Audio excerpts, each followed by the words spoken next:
Hey guys, welcome back to the Quilted Gardener. Had to grab something real quick. Today's Friday, the 8th, I think.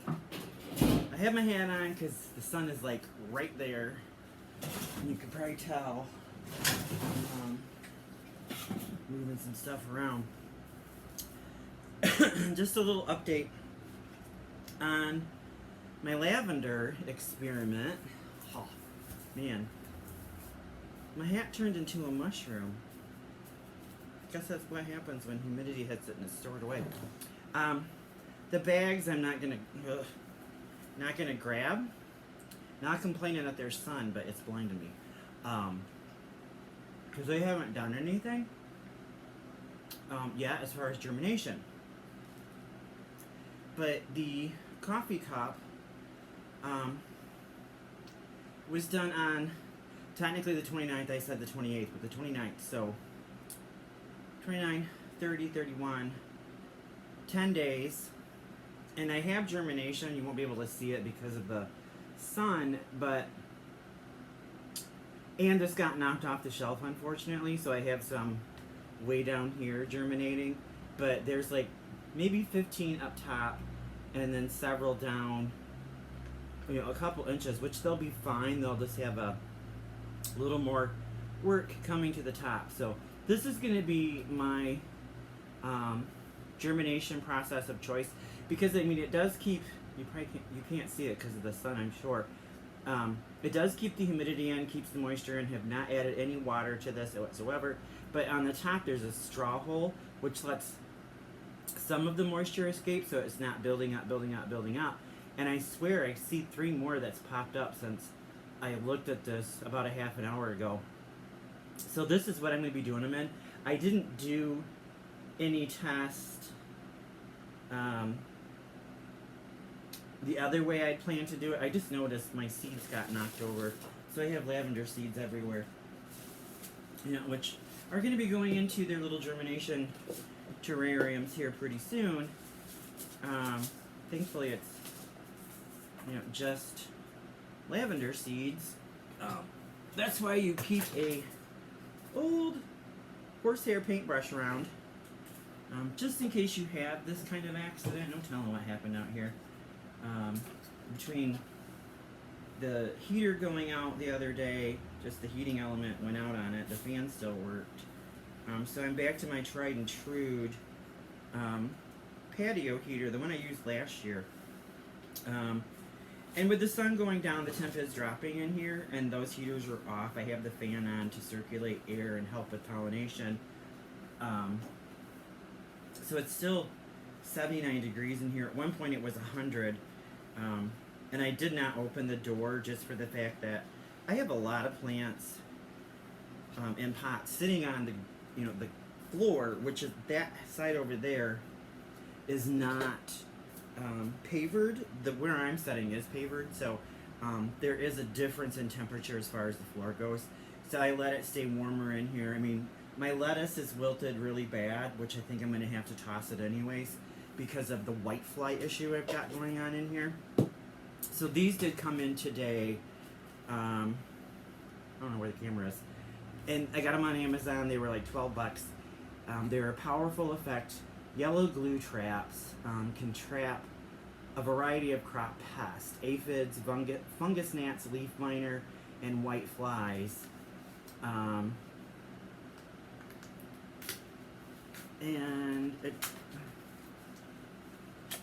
Let's see here. I think they just, they have little holders. It's basically just a, really sticky trap. So you peel the wax paper off and you can hang it. Did it come with information? Oh, it even comes with little ties.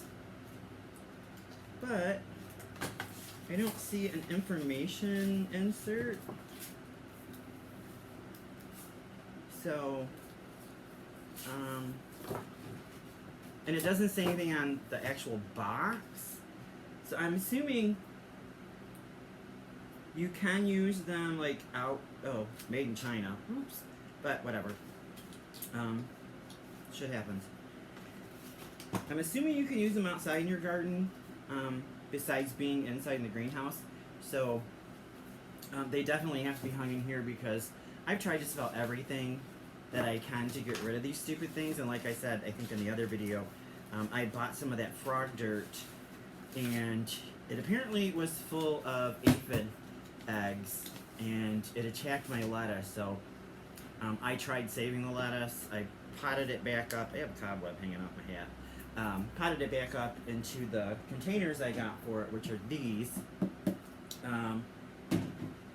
Just because that's a good height, depth, and size to grow greens in, which I can't get them. Oh, that came apart. So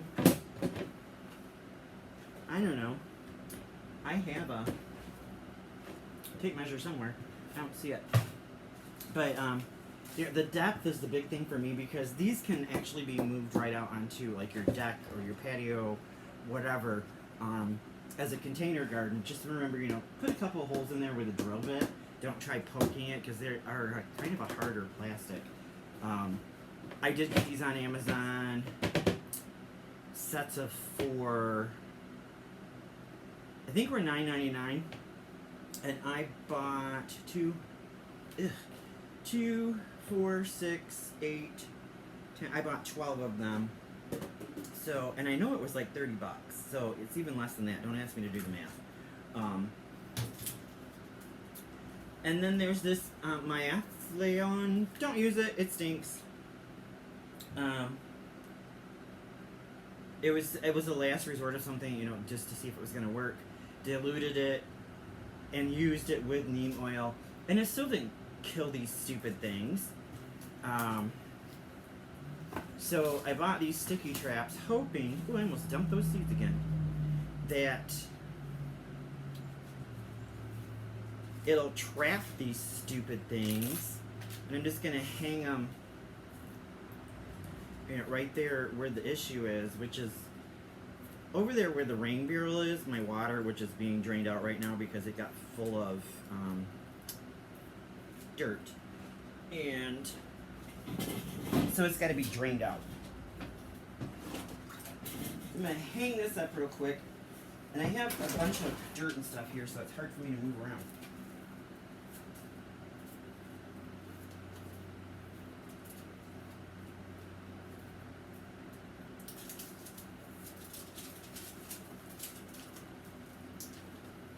And I'm thinking because they're yellow, these dumb bugs, there's another cobweb on my hat, good lord, that these bugs are going to be attracted to it. So, we'll see. And then, of course I've got more seeds and I've got more coming in this week, but I'm excited about the ornamental cabbages. I bought 2 colorways, the pink and the red and green are in the house. And then, my sweet peas in my stock, which will go along with the lavenders, and a couple more kinds of sage, because I want sage in all of my big pots that I had coleus in last year. So those would be around the doors, on the deck where my sunroom is, and probably just throughout the whole yard. Especially with us considering getting bees. I'm kind of excited about that. I'm allergic to bees, but I won't be the one taking care of them. So, that's exciting because, the lavenders will do very well for the bees. My lady here in Michigan that I found online just contacted me back, so I'm on the list for a nuke, which I didn't know what that was. Thanks, Sue Hessick, for letting me know about that. It's just short for a nucleus, and they are Michigan-bred bees, so they're going to stay here. Nick has experience with beekeeping. Actually, he had given all of his equipment away right at the time our original house burned in 2005, so would have lost it anyway. But it's not a cheap hobby to get into in the beginning, but I think it's going to be worth it just for the fact that, we're going to have what did I figure it out to be?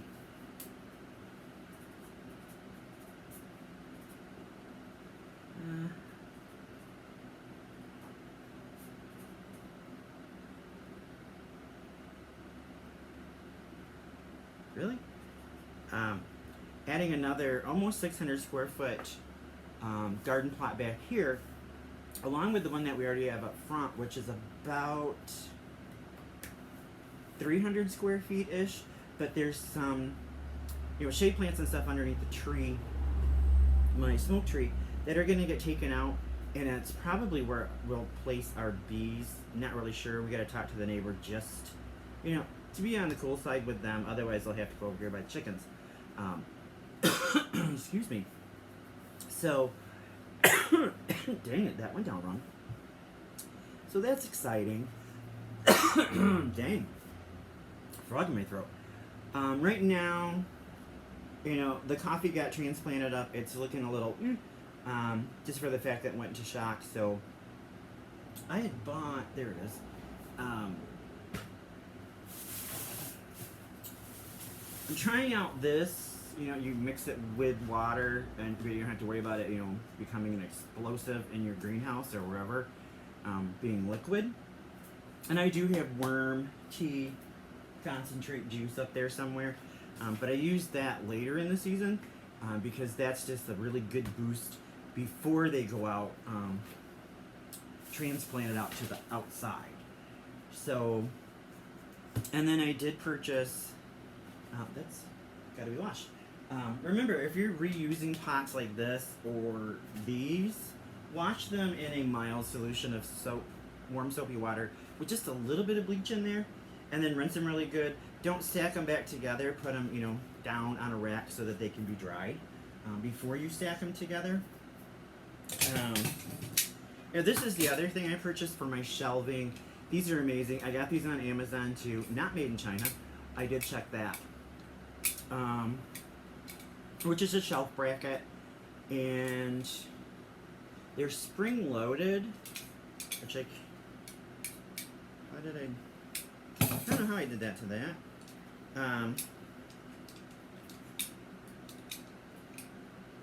It doesn't want to move. There we go. So the bracket is here, goes on the wall, and they do come in different lengths. And I purchased, this is how it locks, is this latch notch thing right here, and then this goes up in there. I bought the longer ones because my shelves are 12 inches. So I had enough room for these tubs and for the flats to sit on. And then I just bought closet shelving and turned them around backwards so that they lock onto this, and then it'll keep the flaps from sliding off the shelf because it has a ledge on. So, and then if, when you're done for the season, you just fold them back down and they lock up. On the wall, of course. I wouldn't take them all down. I'm going to be taking mine down here. I don't know what I just did. I think I popped the spring on that one. Kind of sound like it. Because I have to do the vapor barrier over there where they're at. And the majority of that wall is a weird bracket that I bought that I won't buy again because they're expensive. But they do the job. Each one holds like 300 pounds. So, but these are going to get moved, and I've got to add 2, maybe 3 more sections through there. And they're 10 feet. I have them right now to where they overlap like this to make 12 feet. But there's some spots I need for taller things. And so when I move things, I'm going to have Nick cut them because it's just closet shelving. So, not that big of a deal. And so, yeah, I was quite surprised when I walked out here to water, the lavenders and the tomatoes and stuff. And I just happened to glance at this. I remember picking this up when it got knocked off the shelf over there. Really still don't know how that happened. I think Nick may have ran into something in here and didn't realize he knocked it off. So, but I had packed it well enough down here in the bottom that this top part was what was loose. Even though they tell you to plant it, I believe it says 1/4 inch, maybe less.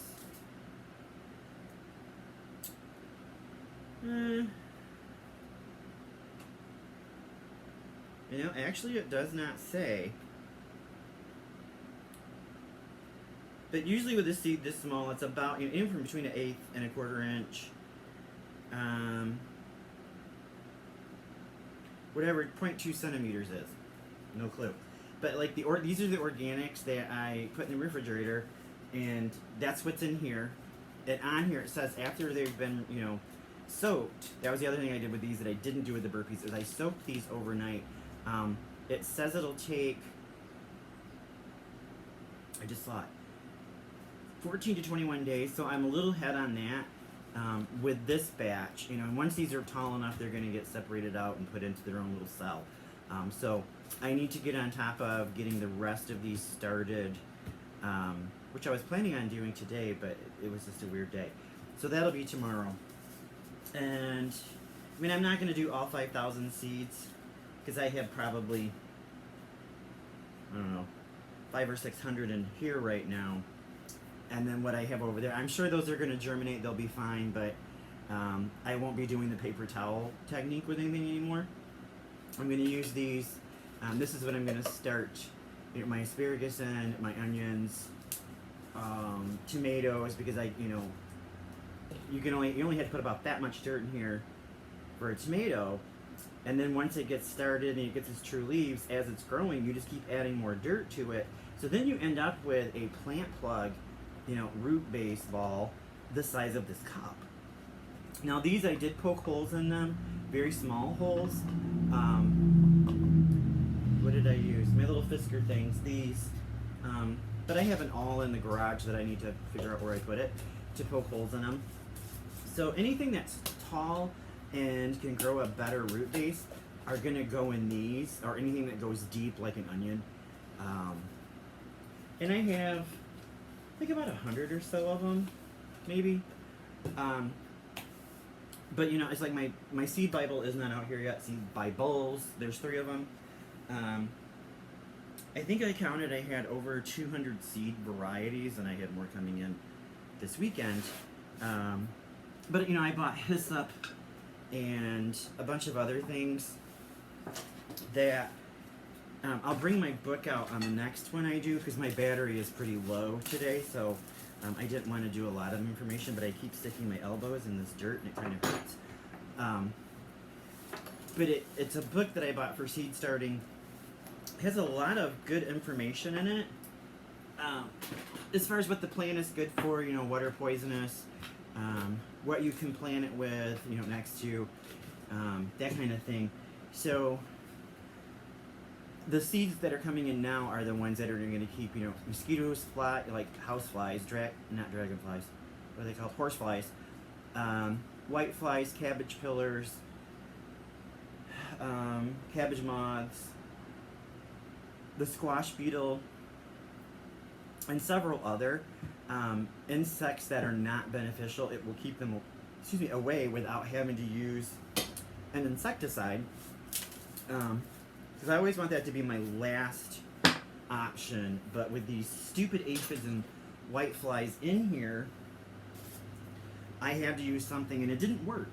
So as I'm sitting here, I'm going to clean this stuff up, because I was quite surprised at how messy I left it.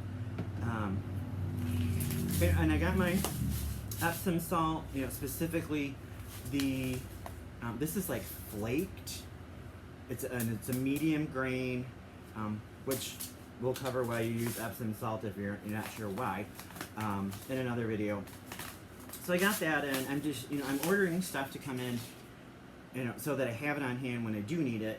And there will be, some shelving back here that stuff goes on, because I have some other kinds of fertilizers. And my greening hormone, I have more of, these all over the place, 2 different sizes. So,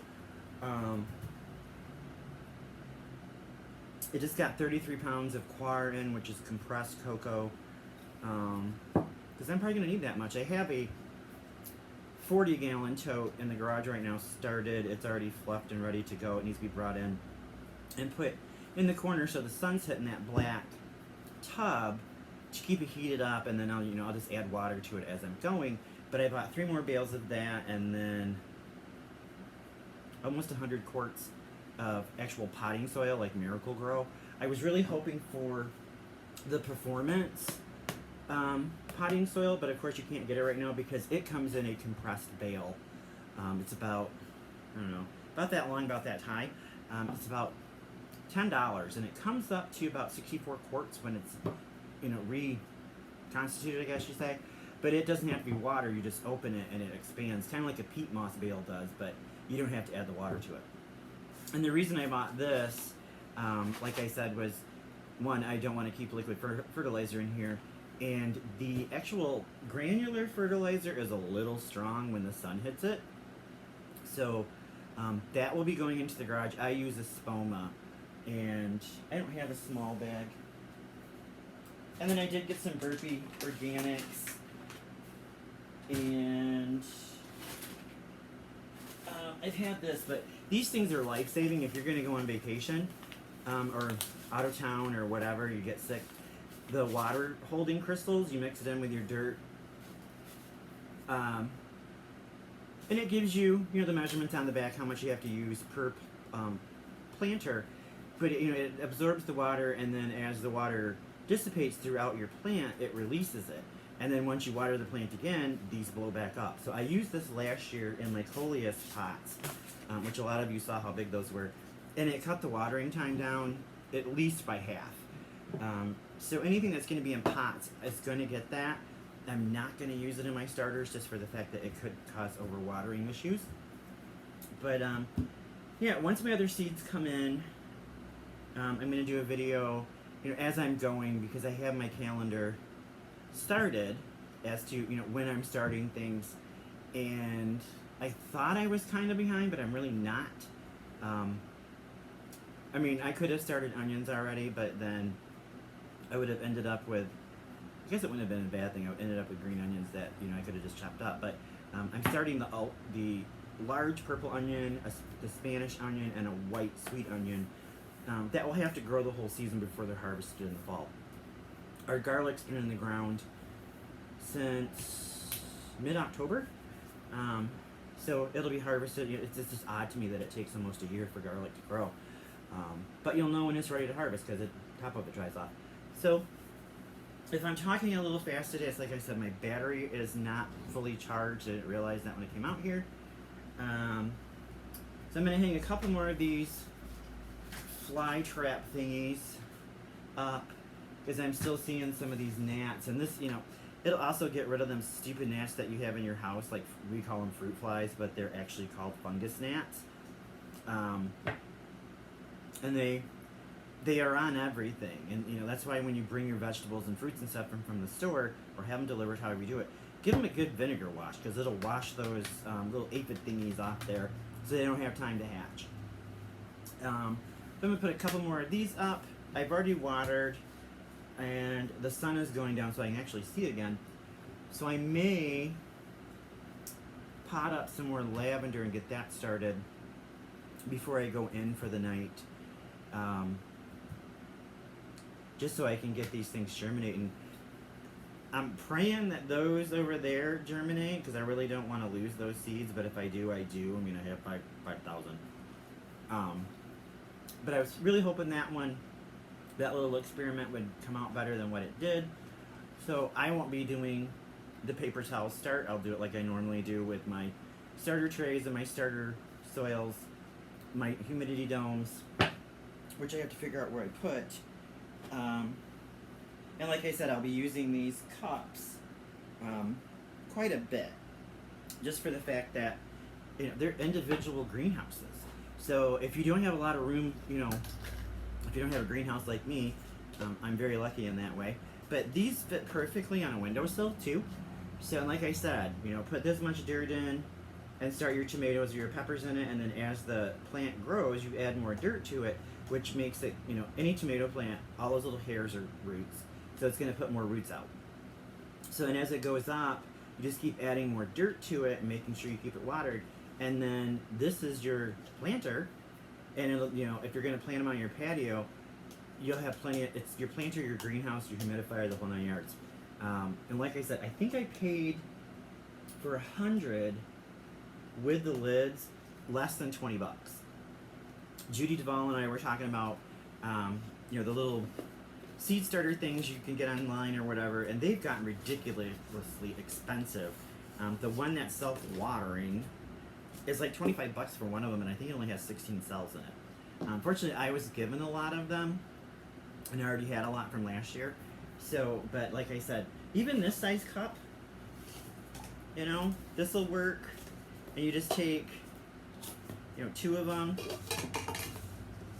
put them together, and you got yourself a little terrarium. You just use some Scotch tape to hold them together. Everybody has Scotch tape. The other thing you can do, I have, well, I thought I did. I have another size cup, and this actually fits right on top of it. As a germinator top humidity dome. Oh, they're over there. But these fit on top of those red solo cups, and with it being opaque, your plants that need not full sun, but not, you know, like I have some seeds that have to be germinated in the dark, so they'll be done in the garage because it's, you know, we don't have windows in our garage. But if they don't need a ton of light, these being opaque helps. You can get these fully clear, just like these, but in this size. Because these lids can be a pain in the ass to take off and on. But once your plant is big enough in this one, you don't have to worry about the lid. But this just sits right down on the solo cup once you put the dirt in there, and it becomes the little humidity germination uterus thing, I guess is what you'd call it. So, that's about it for today. Yeah, the sun is going down really fast. We haven't had any snow in the last couple of days. I think it's the 14th I saw. It's supposed to be like the beginning of our snow that we're going to get every single day, and this is going to build up, build up, build up, which I'm perfectly fine with that. We need it. People think I'm weird for liking snow. But for me, the snow signifies a couple of things. It helps to kill any bacterias or anything but extra bugs that we don't need in the ground. So it freezes them off. You know, our fruit trees need to have that cold to drop the sap levels, and you know, keep them from getting disease and allow them to take a rest through the winter time. And then, you know, as the spring gets closer and you see the snow melting away, 1, you know it's groundwater. 2, you know it's helping the rivers. 3, it's a sign that warmer weather's on the way. And for me, it's like it just purified everything, you know, that it covered. Snert, not you know, not pretty, but it is what it is. It's snert. It's dirty, dirty snow, and you're gonna have it. So that's why I like snow. Plus, you know, I've lived here my entire life. It doesn't bother me. I'll keep you updated on how many inches we got. Well, this time last year we had almost a foot on the ground, and now I can see the grass out there. There's still snow up on the hill over there that's, you know, sheltered by the woods, but like all around my house it's pretty much grass right now. So hopefully we get some really good snow, kill those bugs, get rid of the bacteria that we don't want, give our fruit trees a rest. Fortunately mine are small enough so if there is an issue with frost I can go out and burlap them this year and probably next year too. But yeah, I mean, I'm drawing out new plans for the back vegetable garden, which will be predominantly vining stuff. Up front will be greens and things that bush, which that one has to be completely redone too because Nick took it apart for that reason, to put down the weed block in between and have everything in rows. I had it in a square. He wants it in rows, but whatever. We'll see. So that's about it. Yeah, we have germination. We have germination. And I'll see you on the next one. Bye.